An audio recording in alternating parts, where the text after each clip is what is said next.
My name is Sabrina. I'm from Boston in the USA, and I studied mechanical engineering at Boston University. After I studied there, I worked for several years. As a mechanical engineer, I worked in the aerospace industry designing jet engines, so I was in charge of the air that flowed through the jet engine and what happens when you heat the air, what happens when you cool the air, and what happens when there's a flame in the air. The average Tasmanian household spends 50% of its energy usage in space heating. What that means is if it's cold outside, your house gets cold inside, and instead of trying to fight that or fight it with, say, smart design, people are just really willing to go turn on their heater and use energy instead of using perhaps a better design.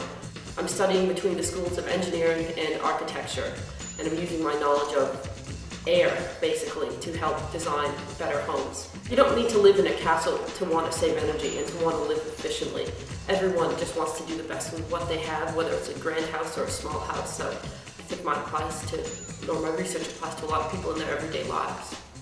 It gets me out of a lab and into someone's actual home, which is always fun because you get to see how different people live and how their living habits affect the functionality of their house. It's good doing something that affects everybody in their everyday life.